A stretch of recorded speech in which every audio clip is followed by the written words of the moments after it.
Bienvenue à tous. Dans le cadre du programme de réforme et de modernisation des actes uniformes existants, piloté par le secrétariat permanent de l'Organisation pour l'harmonisation en Afrique du droit des affaires OHADA, le Conseil des ministres de la dite organisation a décidé en 2007 de la révision de l'acte uniforme portant organisation des procédures collectives d'appurement du passif, ce qui a été fait et adopté à Grand Bassam en Côte d'Ivoire le 10 septembre 2015. Afin de parler des changements intervenus dans le droit des procédures collectives de l'OHADA, nous recevons le docteur Diarra Boubacar. Il est le directeur des affaires juridiques de l'OHADA. Docteur Diarra Boubacar, merci d'être avec nous. Merci. Alors, je vais commencer par vous poser une question qui pourrait vous paraître toute bête. Quand on parle de procédure collective d'appurement du passif, de quoi s'agit-il concrètement ? Merci de nous avoir donné l'opportunité de nous exprimer sur cette question. En ce qui concerne la définition des procédures collectives, il convient de dire que les procédures collectives concernent le droit des entreprises en difficulté. Vous savez qu'une entreprise, une société, présente des enjeux majeurs en termes de création d'entreprises, en termes d'apport de taux de croissance, même en termes de réduction de la pauvreté. Et ce qui fait qu'une entreprise doit bénéficier d'un certain traitement pour résoudre les difficultés. Et c'est ce droit qui concerne la santé financière des entreprises, les faillites, l'insolvabilité, les liquidations et tout ce qui concerne un peu les préventions des difficultés des entreprises pour éviter qu'une entreprise ne soit en faillite, éviter qu'il y ait certains problèmes au niveau, pour éviter le chômage aussi, pour éviter beaucoup d'autres aspects socio-économiques. Et donc c'est ce droit qui concerne le traitement des difficultés des entreprises. C'est les mécanismes juridiques qui permettent de redresser les entreprises, qui permettent de, comment dirais-je, réhabiliter les entreprises viables et de liquider les entreprises non viables pour l'essor du droit des affaires. Alors, Monsieur Boubacar, à travers vos explications, on comprend donc que l'acte uniforme portant organisation des procédures collectives d'appurement de passif est le test de droit qui régit la matière. Oui. Alors, en 2007, le Conseil des ministres de l'OHADA a autorisé la révision du dit test. Qu'est-ce qui a pu motiver une telle décision? La décision du Conseil des ministres a été motivée par plusieurs raisons. Entre autres, il a fallu d'abord faire un diagnostic de l'acte existant pour déceler les insuffisances, les vides et les difficultés qui ont été rencontrées dans la pratique. Et pour ensuite proposer des solutions et faire des recommandations en vue de prendre cela en charge. Puisque vous savez qu'un texte ne révèle ses insuffisances qu'à la pratique. Donc, adopté en 1998, après plus d'une décennie d'application, l'acte uniforme portant organisation des procédures collectives a montré ses limites. Ses limites par rapport à l'évolution même du droit, ses limites par rapport à la non prise en charge de certaines difficultés qui étaient même de nature à annuler tout développement socio-économique parce qu'il nous arrivait d'avoir des procédures qui duraient 10 ans devant les tribunaux et entre-temps, c'est-à-dire l'entreprise avait des difficultés sociales et on n'avait aucune solution.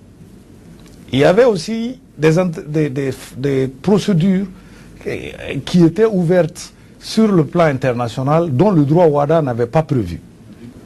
Il y avait des difficultés même en termes de rémunération des administrateurs judiciaires, c'est-à-dire que les syndics, quelquefois la rémunération des syndics dépassait même le principal de l'espèce, des affaires.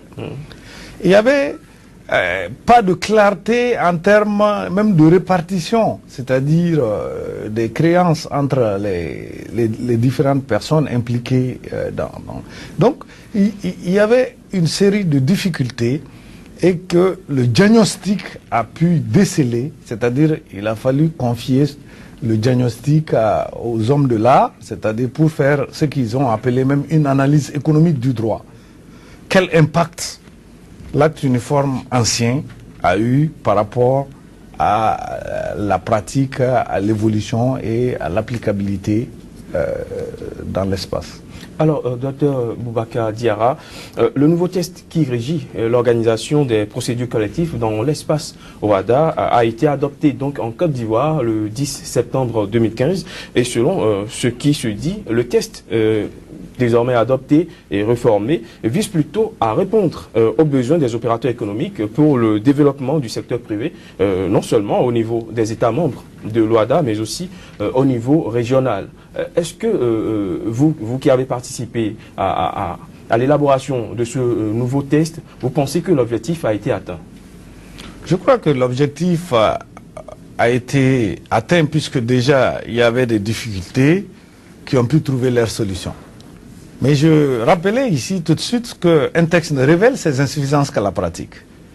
L'acte uniforme qui vient d'être adopté, on est en train de vulgariser pour que les différents acteurs, c'est-à-dire à la fois du secteur privé, du monde judiciaire et des investisseurs, tant nationaux, tant domestiques qu'étrangers, puissent s'approprier le texte. Le texte entrera en vigueur précisément le 24 décembre 2015.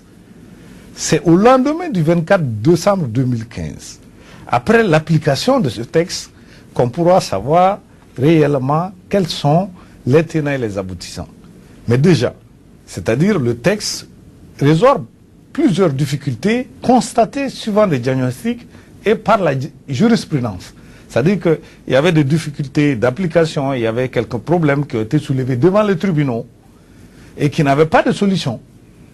Et il y avait aussi d'autres difficultés qui ont été constatées par la pratique, c'est-à-dire la rémunération des syndics, le problème des mandataires judiciaires, le problème des faillites ou des procédures collectives internationales, le problème de la clarté de la répartition de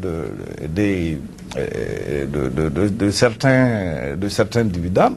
Et donc, ce qui fait qu'à un moment donné, il a fallu réunir, faire ce constat pour tenter d'apporter des solutions. En tout cas, pour ces solutions, les praticiens, nous sortons des premières journées à Cotonou ici, les praticiens se disent réellement satisfaits parce que plus jamais une affaire concernant le redressement des entreprises ne ferait dans l'espace OHADA 10 ans devant les tribunaux. Plus jamais un expert judiciaire ne pourrait retenir volontairement ou involontairement un rapport d'expertise pour faire du dilatoire et empêcher en réalité le fonctionnement régulier de l'entreprise. Donc des délais ont été prescrits. L'inobservation de ces délais a aussi été sanctionnée et on a prévu les procédures collectives sur le plan international. On a aussi prévu moraliser même la fonction de mandataire judiciaire et on a aussi donné et même encadré la rémunération des syndics. Vous savez qu'il y avait des affaires au niveau des tribunaux quelquefois où les syndics touchaient à peu près le principal. Donc désormais, c'est des taux qui seront versés au syndic et selon l'évolution du dossier. Ce qui ferait qu'il a même intérêt à ce que le dossier évolue rapidement. Donc voilà un peu ce qu'on a tenté d'apporter. Vous savez que c'est un droit très très important, le droit des procédures collectives. Nous avions dans ce cadre-là bénéficié de beaucoup d'apports. C'est-à-dire, d'abord le texte a fait l'objet d'un processus participatif qui a regroupé tous les experts des 17 États de l'OHADA. Et sur financement d'un partenaire que je tiens personnellement à saluer ici, Investment Climate Facility for Africa, ICF, qui a apporté et accompagné cette réforme. Et donc, c'est un droit qui a été, c'est-à-dire que le texte a aussi été validé par les commissions nationales des 17 États de l'OHADA. Et ces commissions nationales, vous le savez, je préfère rappeler la composition pour qu'on voie comment les textes de l'OHADA sont adoptés. Ces commissions nationales sont composées de toutes les catégories socio-professionnelles. Les avocats, les notaires, les huissiers, les experts comptables, les banquiers, la chambre de commerce, le patronat, c'est-à-dire, j'en passe, c'est-à-dire tous les acteurs économiques, tous les acteurs, tous les professionnels du droit.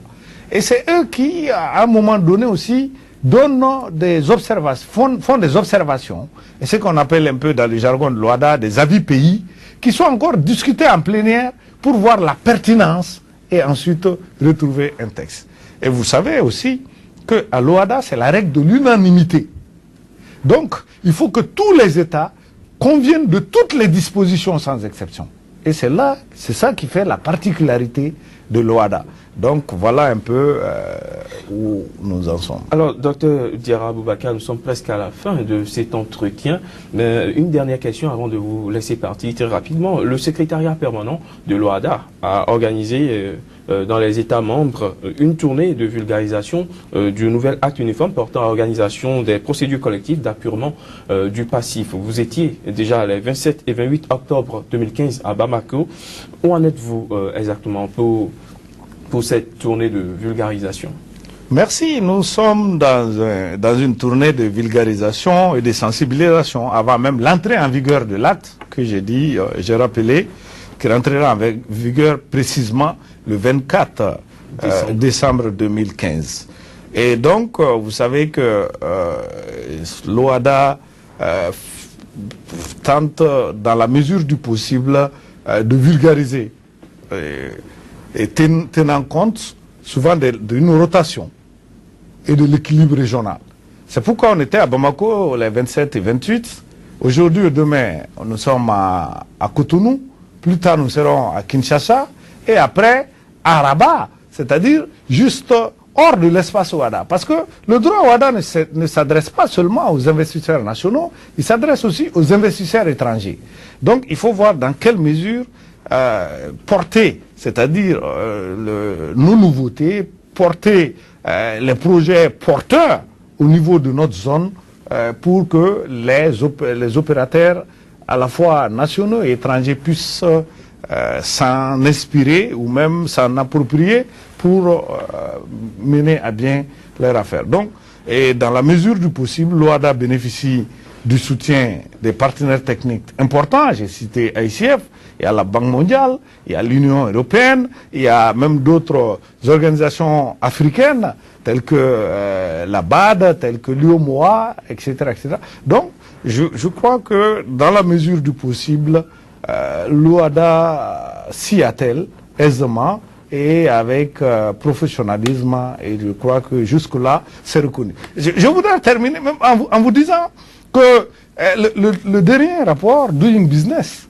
qui vient de sortir, 2016, et qui fait d'ailleurs du Bénin l'un des premiers, classe le Bénin parmi les 10 grands réformateurs à travers le monde, classe les 14 des 17 États OHADA parmi les plus grands réformateurs du monde. C'est pour vous dire que le droit OHADA n'est pas aujourd'hui un droit théorique ou fictif, mais que l'OHADA fait sa mue et que l'OHADA est reconnu internationalement et à travers le monde, et que les bonnes pratiques peuvent intéresser ou inspirer d'autres zones. Docteur Diarra Boubacar, merci d'être passé sur ce plateau. Merci. Mesdames, Messieurs, merci de nous avoir suivis. Ce sera tout pour cet entretien. Rendez-vous au prochain numéro.